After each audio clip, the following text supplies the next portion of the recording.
Assalamualaikum warahmatullahi wabarakatuh. Good morning students, how are you today? Semoga kalian selalu sehat dan tetap semangat untuk menerima materi pada hari ini. Jangan lupa untuk memulai berdoa sebelum belajar. Pada materi hari ini kita masih di lesson 2, tetapi kita akan membahas tentang using expression of prohibition, yaitu mengekspresikan sebuah larangan yang tidak boleh dilakukan. Kita bisa menggunakan kata may not atau cannot serta to be plus supposed to untuk menyatakan sebuah larangan terhadap seseorang. Untuk lebih jelasnya, mari kita simak penjelasan berikut ini. Jadi, untuk mengekspresikan sebuah larangan, kita dapat menggunakan models. Modelsnya yaitu cannot dan may not. Cannot artinya adalah tidak bisa atau tidak dapat. Yang may not juga artinya tidak boleh. Kemudian yang kedua adalah not supposed to. Kamu seharusnya tidak. Jadi yang not supposed to artinya seharusnya tidak. Nah, untuk yang pertama kita akan membahas tentang cannot and may not. Jadi dalam penggunaan prohibition yang kita lakukan pertama yaitu menulis subjeknya terlebih dahulu. Subjek ada I, you, we, they, he, she, it. Kemudian ditambah kata cannot atau may not. Jadi ini pilih salah satu aja. Setelah itu kalian tambahin verb atau kata kerja.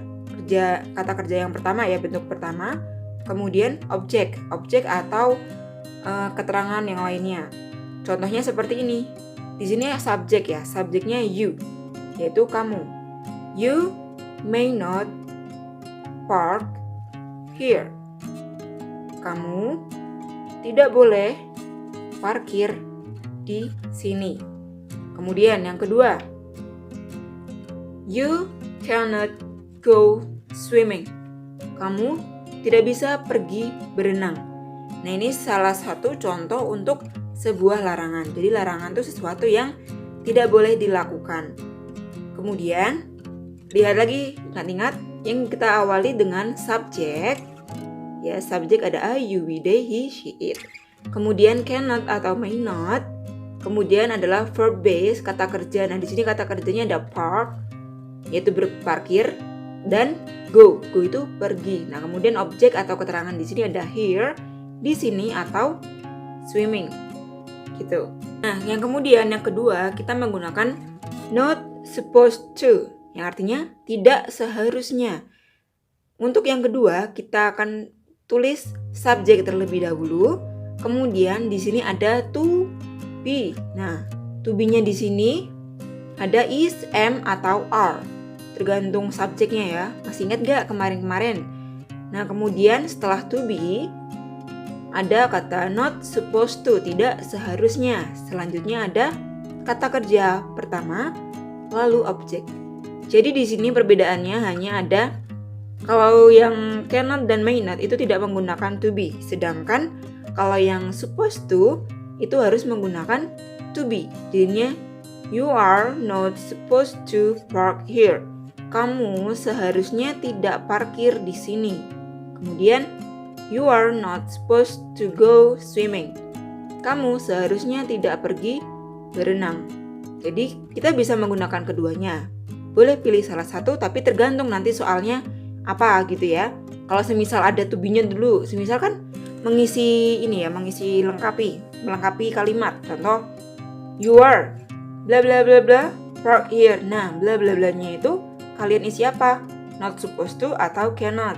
Nah, karena ada are-nya, ada to be-nya, berarti kalian harus mengisi dengan not supposed to.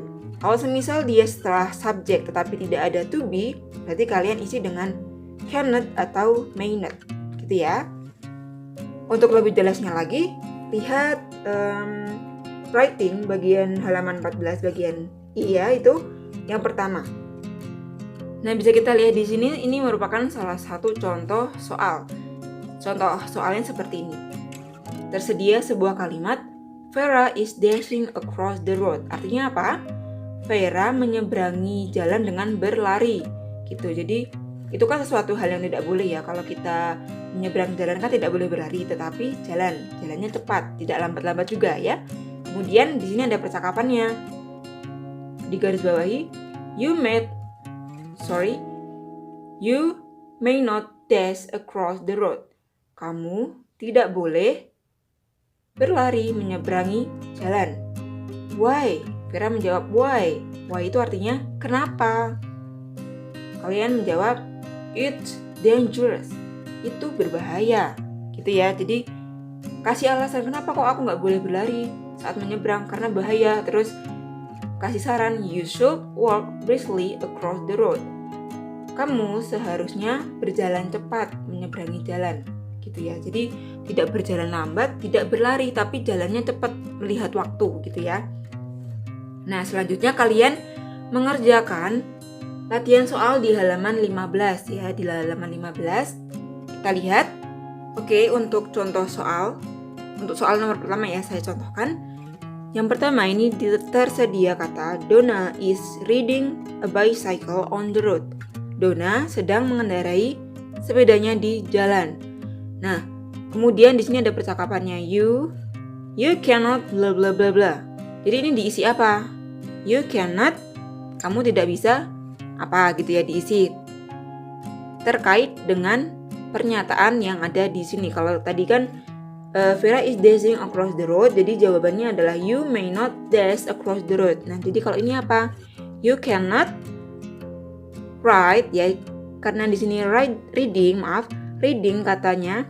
Jadi kita harus menambahkannya dengan kata ride karena rumus modal yaitu subject plus cannot plus verb 1. Nah, kalau di sini kan reading merupakan verb 1, verb 1 ketambahan ing di belakangnya. Kemudian kalau kita isi di sini jadinya you cannot ride a bicycle on the road. Gitu ya. Kemudian Donna menjawab why, kenapa? Jawabannya adalah apa gitu ya. Itu berbahaya atau itu tidak bagus gitu. Terserah kalian. Kemudian diberi keterangannya you should ride the bike along the curb gitu ya. Jadi kalian hanya mengisi bagian yang kosongnya saja seperti itu. Jadi ingat-ingat kembali untuk untuk modals yang kita tulis adalah verb 1 bukan verb ing-nya. Misal kalau kalian nulisnya gini, you cannot riding, itu salah ya. Ini salah. Jadi yang benar harusnya ride karena rumusnya subject plus cannot atau may not ditambah verb 1 atau verb paling dasarnya kata kerja awalnya. Cukup sekian penjelasan pada materi hari ini. Apabila ada kesalahan, mohon maaf yang sebesar-besarnya. Wassalamualaikum warahmatullahi wabarakatuh. Goodbye and see you next week.